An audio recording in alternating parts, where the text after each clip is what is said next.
Perkenalkan, nama saya Feni Malaia, sarjana pendidikan sekaligus mahasiswa PPG dalam jabatan B3 tahun 2025 di LPTK IAKN Tarutung dengan NIM 2501060256.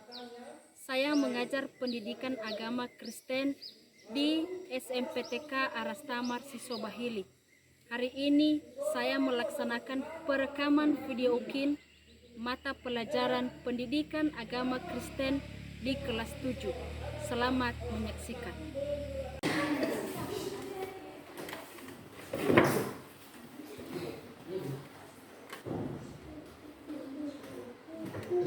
Shalom. Selamat pagi. Apa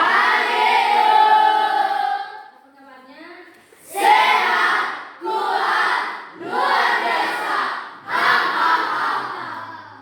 Puji Tuhan, hari ini kita boleh bertemu kembali, boleh belajar bersama-sama kembali.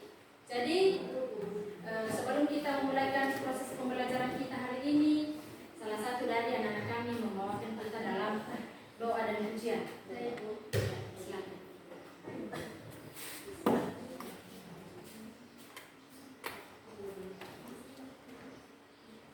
Sapa kita semua shalom. Sebelum kita menaikkan proses belajar mengajar kita, mari kita serahkan jiwa raga kita ke dalam tangan Tuhan. Mari saya minta teman-teman bangkit berdiri. Mari kita menyanyi KASI 1 2 3.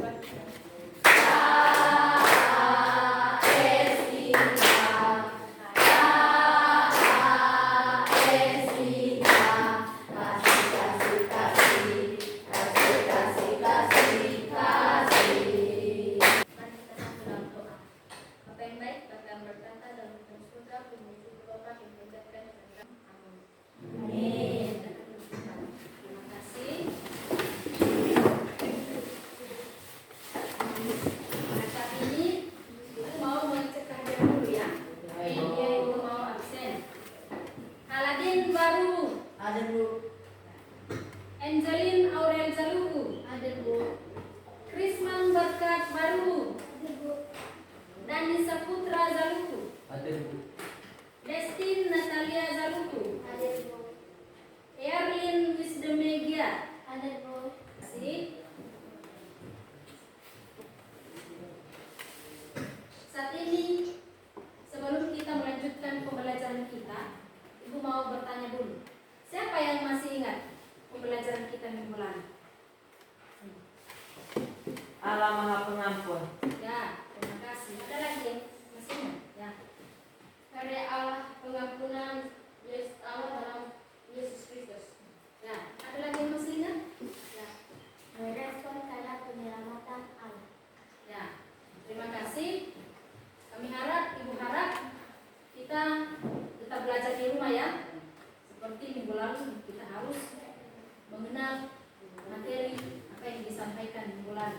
Jadi, di dalam kehidupan kita, kita tidak pernah luput dari berbagai kesalahan.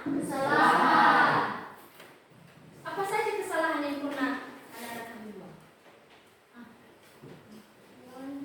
Ya, salah satunya adalah melawan guru.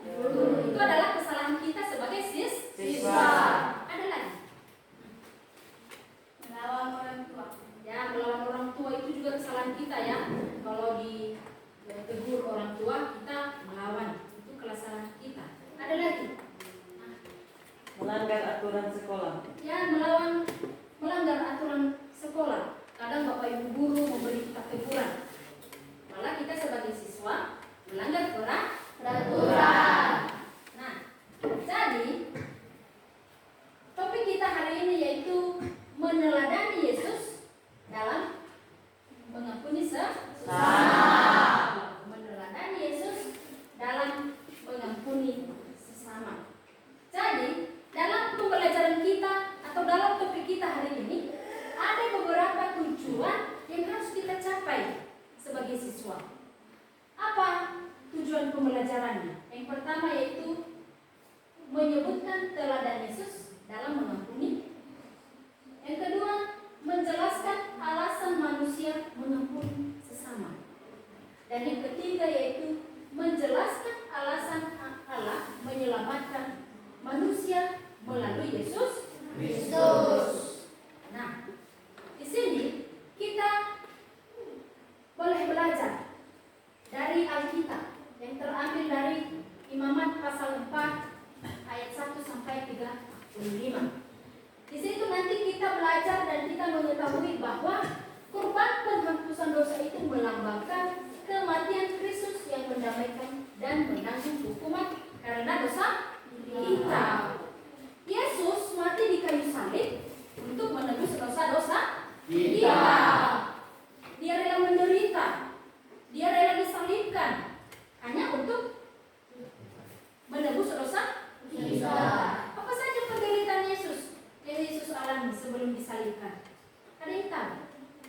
penderitaan Yesus di kayu salib sungguh menyakitkan.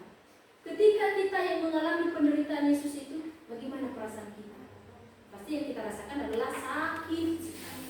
Ketika kita dicambuk, ketika kita dikasih mahkota duri, bagaimana rasanya? Sakit. Jadi begitu banyak penderitaan Yesus yang Yesus alami sebelum mati di kayu salib. Nah, arti atau makna pengampunan sesama. Mengampuni berarti memaafkan seseorang atas kesalahan yang dilakukannya dan tidak mengungkit kesalahan itu lagi. Ketika sesama kita melakukan dosa, melakukan kesalahan untuk kita, maka kita tidak perlu mengingatnya kembali. Kenapa? Karena Yesus telah menjadi teladan untuk kita. Yesus mengajarkan kita untuk memberi maaf kepada sesama kita sebanyak 70 kali 7. Berarti kita memberi maaf itu kepada sesama kita tidak berhenti. Yesus mengajarkan bahwa 70 kali 7 berkelanjutan. Jadi jangan juga karena kita memberi maaf kepada sesama kita, seenaknya dia melakukan kesalahan. Hari ini kita maafkan, besok lagi melakukan kesalahan. Kenapa kita tidak melakukan kesalahan besok hari? Karena kita mengingat bahwa kematian Yesus di kayu salib itu untuk menebus dosa-dosa kita. Kemudian makna mengampuni. Makna mengampuni dalam ajaran Kristen adalah tindakan memaafkan dan melepaskan seseorang dari kesalahan atau dosa. Ketika teman kita atau ketika kita bermasalah kepada sesama kita, apa yang ada di dalam hati kita? Ada marah. Apa lagi yang ada? Dendam.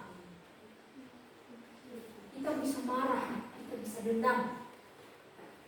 Kalau kita lagi bermasalah. Contoh misalnya, si A bermasalah dengan si B.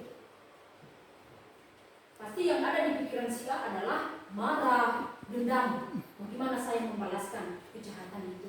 Tetapi Yesus mengajarkan bahwa kejahatan tidak dibalas dengan kejahatan. Apa yang kita lakukan? Kita harus mengampuni. Karena Yesus mengajarkan kita harus memaafkan sesama kita 70 kali 7. Makanya kita harus memberi maaf. Kemudian ada beberapa contoh pengampunan dalam Alkitab. Kita boleh lihat di Kolose pasal 3 ayat 3. Di situ nanti dikatakan bahwa sabarlah seseorang terhadap yang lain dan ampunilah seorang akan yang lain. Jikalau ada yang menaruh dendam terhadap yang lain, sama seperti Kristus telah mengampuni kamu, demikian juga kamu telah melakukan. Jadi di nats ini, di Kolose, Efesus, dan di Yohanes itu mengajarkan kita untuk tetap memberi maaf kepada sesama. Nah, bagaimana cara Allah mengampuni manusia? Bagaimana cara Allah mengampuni manusia? Ada yang bisa menjawab? Melalui pengorbanan Yesus di kayu salib. Ya, salah satunya adalah melalui pengorbanan Yesus di kayu salib. Ada lagi? Yesus menebus dosa manusia. Yesus menebus bersama Manusia. Ada lagi yang lain? Pengampunan berdasarkan kasih. Ya, pengampunan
Sudah siap?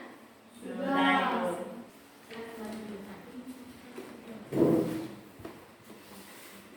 Baik, terima kasih atas kesempatan yang telah diberikan kepada saya mewakili dari kelompok 3 untuk membacakan hasil diskusi kami.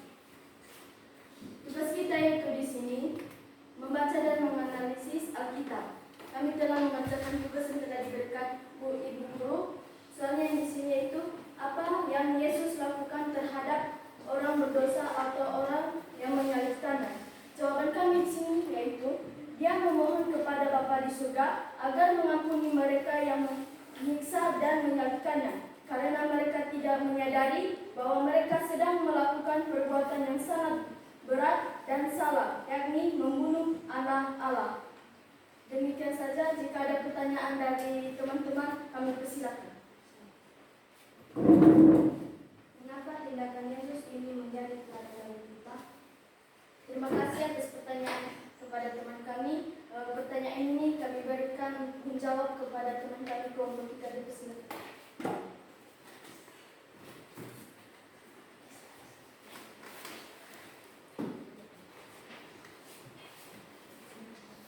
Baik, kami akan menjawab pertanyaan dari kelompok 4. Mengapa tindakan Yesus ini menjadi teladan bagi kita? Jawaban kami yaitu, karena itulah jalan menuju pemulihan dan kasih yang sejati, dan itu sesuai dengan kehendak Allah yang penuh kasih. Pengampunan Yesus di kayu salib menunjukkan bahwa kasih dan pengampunan adalah kekuatan yang sudah dipresentasikan anak-anak kami, bahwa apa yang Yesus lakukan terhadap orang berdosa atau orang yang menyalibkannya, Dia memohon yang menerima pengampunan. Ada yang bisa jawab? Selalu mengucap syukur ketika berdoa. Ya, selalu mengucap syukur ketika berdoa. Ada lagi yang bisa jawab? Lagi yang bisa jawab? bertobat.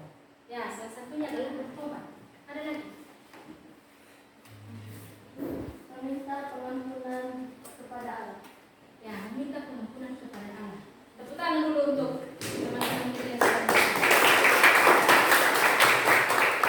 Ketika Tuhan Yesus mengorbankan dirinya untuk menebus dosa-dosa kita, maka kita wajib mengucap syukur dan berdoa.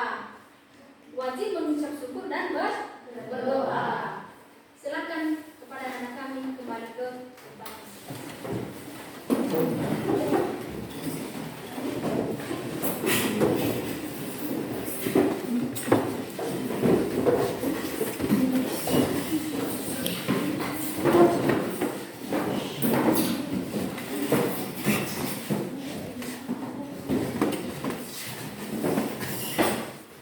Nah, kemudian kita sudah belajar tentang hasil diskusi kita atau tentang topik kita hari ini. Ibu mau bertanya, bagaimana cara kita meneladani pengampunan daripada Allah? Wajib kita mengampuni sesama manusia. Karena apa? Karena Yesus telah memberikan kita teladan untuk mengampuni. Berapa kali Yesus ajarkan kita untuk mengampuni? 70 kali 7. Ya, 70 kali 7. Yesus memberikan kita teladan, mengajarkan kita sebanyak 70 kali 7. Itu dalam arti tidak hentinya.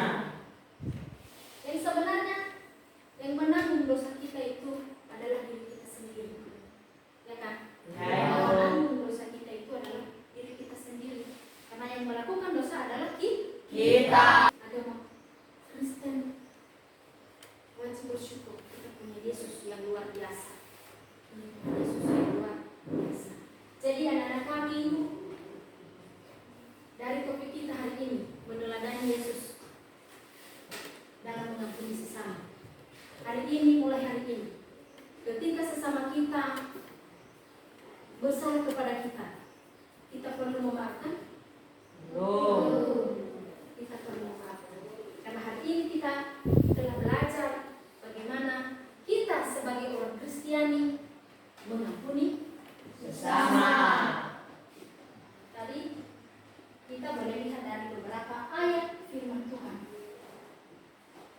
dari Efesus pasal 4 ayat 32, hendaklah kamu ramah seorang terhadap yang lain, penuh kasih mesra dan saling mengampuni. Kita saling mengampuni. Sebagaimana Allah di dalam Kristus. Begitulah pembelajaran kita hari ini, topik kita hari ini. Kita bangga karena Tuhan Yesus mengajarkan kita untuk memaafkan sesama. Jadi sebelum kita menutup pertemuan ini, Ibu mau kasih tugas. Silakan nanti dikerjakan di rumah.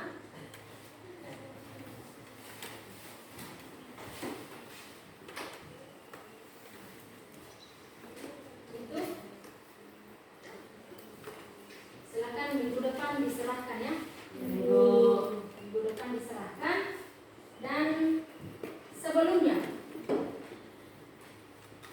untuk pembelajaran kita minggu yang akan datang, yaitu Allah membaharui hidup manusia. Ingat-ingat, minggu depan topik kita adalah Allah membaharui hidup manusia.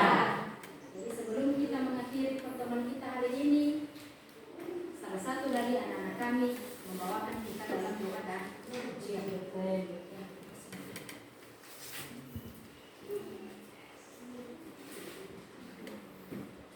Sahabat kita semua, shalom. Shalom.